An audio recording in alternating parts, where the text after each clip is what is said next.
Hello children. Today let me know the continue part of the lesson avoid plastics. Listen, it ultimately causes enormous environmental hazards. Due to migration, plastic pollution is highly concentrated in big cities. When these are thrown after use, they remain in the soil in the same form as they are non-biodegradable. Okay, it ultimately causes enormous environmental hazards. ಪ್ಲಾಸ್ಟಿಕ್ನ ಅತಿಯಾದ ಬಳಕೆಯಿಂದಾಗಿ ಅದು ಅಂತಿಮವಾಗಿ ಪರಿಸರಕ್ಕೆ ಅಗಾಧ ಪರಿಣಾಮವನ್ನು ಉಂಟು ಮಾಡುತ್ತದೆ. Due to migration, plastic pollution is highly concentrated in big cities.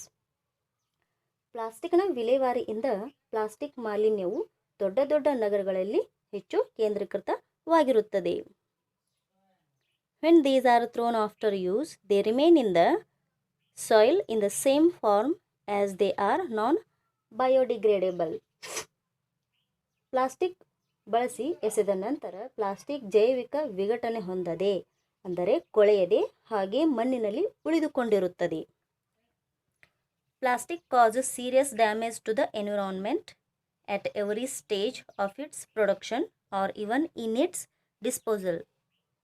To reduce the risks involved in plastic, the usage should be minimized, which can result in production.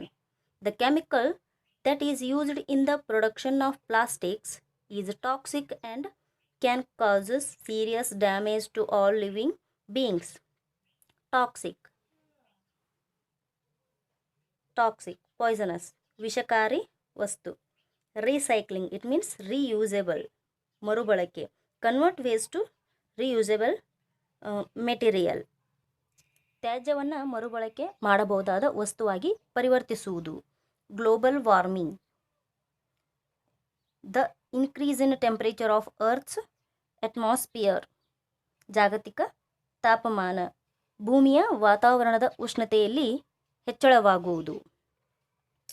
Plastic causes serious damage to the environment at every stage of its production or even in its disposal. Plastic ಅದರ ಉತ್ಪಾದನೆಯ ಪ್ರತಿಯೊಂದು ಹಂತದಲ್ಲೂ ಅಥವಾ ಅದರ ವಿಲೇವಾರಿಯಲ್ಲಿಯೂ ಪರಿಸರಕ್ಕೆ ಗಂಭೀರ ಹಾನಿಯನ್ನು ಉಂಟು ಮಾಡುತ್ತದೆ.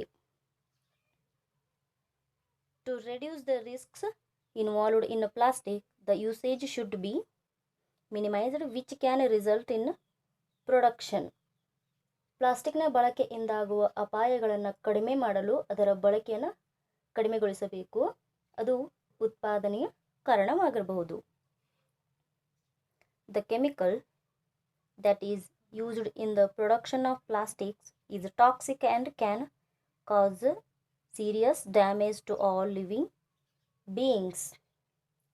ಪ್ಲಾಸ್ಟಿಕ್ ಉತ್ಪಾದನೆಯಲ್ಲಿ ಬಳಸುವ ರಾಸಾಯನಿಕವು ವಿಷಕಾರಿಯಾಗಿದ್ದು ಅದು ಭೂಮಿಯ ಮೇಲೆ ಇರುವ ಎಲ್ಲ ಜೀವಿಗಳಿಗೆ ಗಂಭೀರ ಹಾನಿಯನ್ನು ಉಂಟು ಮಾಡುತ್ತದೆ. Even recycling of plastic causes problems. The worst thing is that recycling degrades the quality of plastic and demands the production of more plastic to make an original product. A single plastic sheet can take about 1,000 years to rot. It also has a bad impact on the food chain.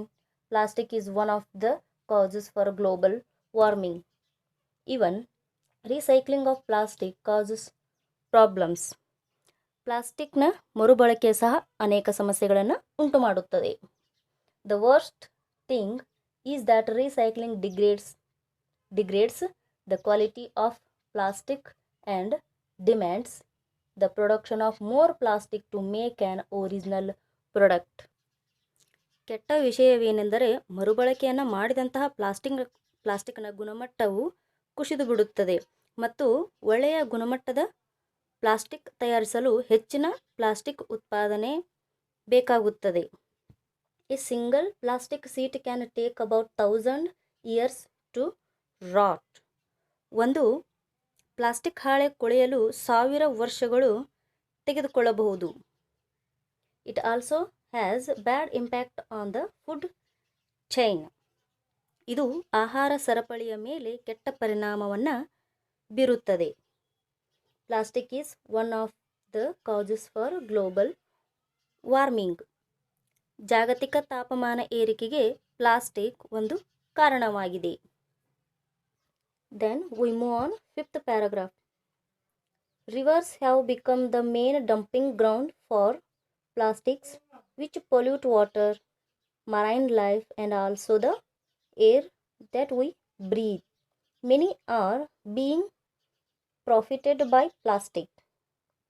Those who get profit from plastics are trying to dispute the harm that it causes. You cannot or you can't completely stop the use of plastic but can definitely minimize its production. For a healthy future, the use of plastic should be minimized at any cost. Marine found in sea, ಸಮುದ್ರದಲ್ಲಿ ಇರತಕ್ಕಂಥ ಜೀವಿಗಳು. Rivers have become the main dumping ground for plastics which pollute water, marine life and also the air that we breathe. ನೀರು, ಸಮುದ್ರ ಜೀವಿಗಳು ಮತ್ತು ನಾವು ಉಸಿರಾಡುವ ಗಾಳಿಯನ್ನು ಕಲುಷಿತಗೊಳಿಸುವ ಪ್ಲಾಸ್ಟಿಕ್ಗೆ ನದಿಗಳು ಮುಖ್ಯವಾದ ಮೈದಾನವಾಗಿ ಮಾರ್ಪಟ್ಟಿದೆ. Many are being profited by plastic. ಹಲವರು ಪ್ಲಾಸ್ಟಿಕ್ನಿಂದ ಲಾಭವನ್ನು ಪಡೆಯುತ್ತಿದ್ದಾರೆ. Those who get profit from plastics are trying to dispute the harm that it causes.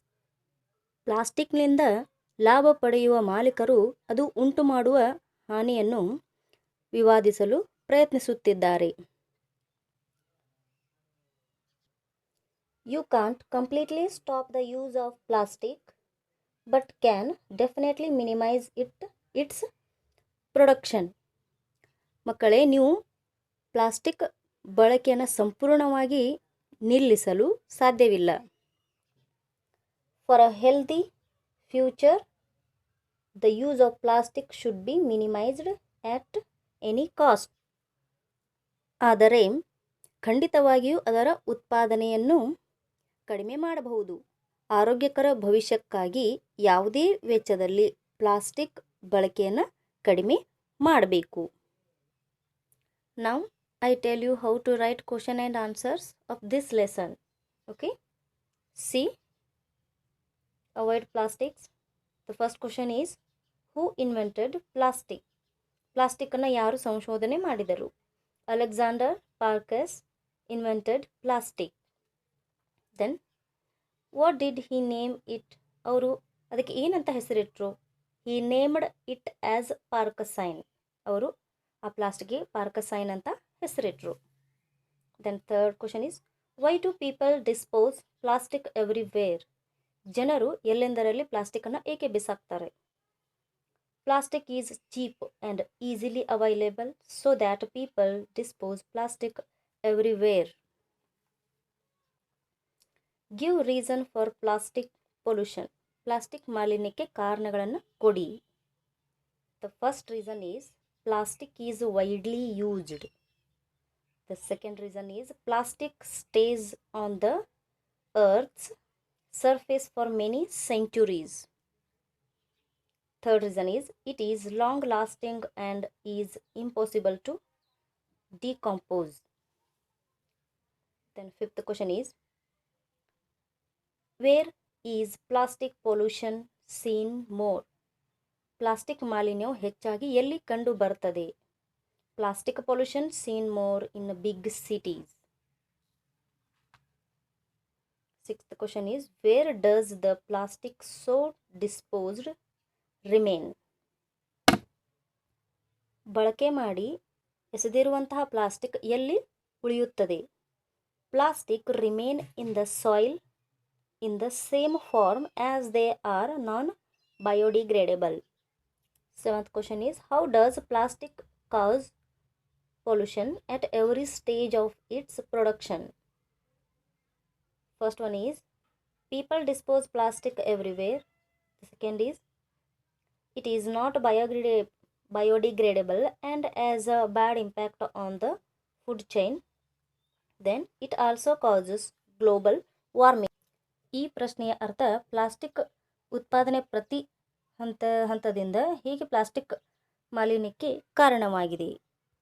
8th question is how long can plastic take to decompose? Plastic ಕೊಳೆಯಲು ಎಷ್ಟು ವರ್ಷಗಳು ಬೇಕಾಗಬಹುದು? A single plastic sheet can take about 1000 years to decompose.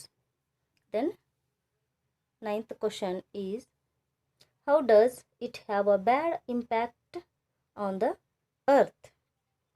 ಪ್ಲಾಸ್ಟಿಕ್ನಿಂದಾಗಿ ಭೂಮಿಯ ಮೇಲೆ ಯಾವ ರೀತಿ ಕೆಟ್ಟ ಪರಿಣಾಮ ಬೀರುತ್ತದೆ? The first reason is the chemical that is used in the production of plastics is toxic and can cause serious damage to all living beings. Then second one is it also has a bad impact on the earth and food chain. Then third reason is plastic is one of the causes for global warming. Now I stop the today's class. You write all these questions and answers very neatly. Thank you.